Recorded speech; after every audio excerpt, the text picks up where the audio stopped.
ওয়াটগঞ্জের দিকেও নজর রাখতে হচ্ছে। ওয়াটগঞ্জে পরিত্যক্ত এলাকায় যুবতীর দেহাংশ ঘিরে এই মুহূর্তে রহস্য দানা বাজছে। দেহের টুকরো জলে ফেলার পরিকল্পনা ছিল কি?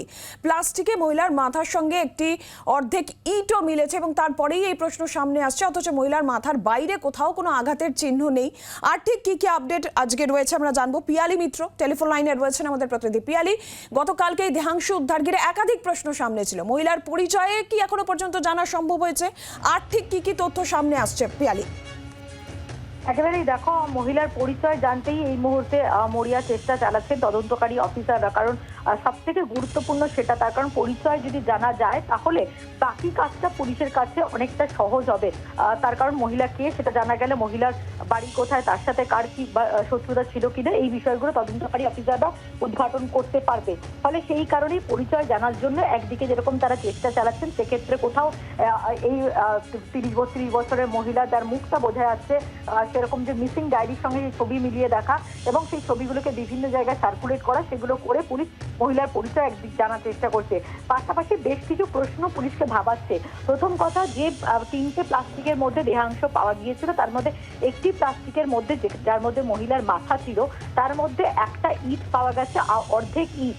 এই ইটটা যে পাওয়া গেছে, সেই ইটের মধ্যে কোনো রক্তের দাগ নেই এবং মহিলার মাথার পেছনের দিকে হোক বা মুখটা হোক, কোনোভাবেই সেটা ডিস্টর্টেড নয় বা কোনো আঘাতের চিহ্ন নেই। তাহলে প্লাস্টিকের মধ্যে এই ইট কেন রয়েছে? এই জায়গা থেকে তদন্তকারী অফিসাররা যেটা মনে করছেন যে আপাতত একেবারে এই পরিত্যক্ত বিল্ডিং এর মধ্যে দেহাংশ ফেলা হলো, আদতে হয়তো ওর আদতাই পরিকল্পনা ছিল যে দেহাংশগুলোকে সে কোনো পুকুর হোক বা কোনো জলের মধ্যে ফেলবে এবং জলের মধ্যে যদি প্যাকেটের মধ্যে দেহাংশ পুড়ে ফেলা হয় তাহলে যাতে সেটা ভেসে না ওঠে, সেই কারণেই এই ব্যবস্থা নিয়েছিল আদতাই, এমনটা প্রাথমিকভাবে অনুমান।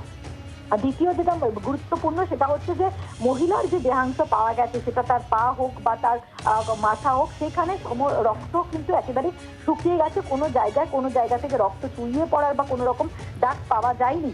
অর্থাৎ পুলিশ যেটা মনে করছে, মহিলাকে আগে কোনো কিছু দিয়ে খুন করা হয়, সেটা কিভাবে খুন করা হয়েছে আজকে ময়নাতদন্তের পরে স্পষ্ট হবে। তারপরে মহিলার দেহ টুকরো করা হয় এবং এই যে দেহ টুকরো করা হয়েছে, সেটা কি ধরনের ধারালো অস্ত্র দিয়ে দেহ টুকরো করা হয়, সেই বিষয়টাও কিন্তু ময়নাতদন্ত থেকে অনেকটা স্পষ্ট হবে বলে তদন্তকারী অফিসাররা মনে করছেন। এক্ষেত্রে এই জন্যই ময়নাতদন্তটা অনেকটাই গুরুত্বপূর্ণ। আজকে তার ময়নাতদন্ত হবে দেহের টুকরোগুলোর এবং কতদিন আগেই বা এই দেহাংশ উদ্ধারের কতদিন আগেই খুনের ঘটনা ঘটে, সেই বিষয়টাও মোটামুটি জানা যাবে ময়নাতদন্তের পর। তৃতীয় যে বিষয়টা, এখনো পর্যন্ত এই বিষয়টা জানা যায়নি যে কে বা কারা সেই দেহাংশ ওই কলকাতা বন্দরের এই পরিত্যক্ত বিল্ডিং এ ফেলে যায়। এক্ষেত্রে ক্লু পাওয়ার জন্য তদন্তকারী অফিসাররা সিসিটিভি ফুটেজ খতিয়ে দেখছেন।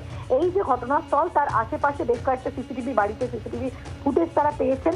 সেই সমস্ত সিসিটিভি ফুটেজ তারা বিশ্লেষণ করে খতিয়ে দেখছেন যে সেখান থেকে কোনো রকম কোনো ক্লু পাওয়া যায় কিনা।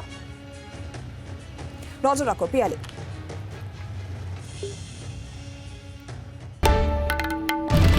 বাংলার আওয়াজ, বাঙালির আবেগ, জি 24 ঘন্টা।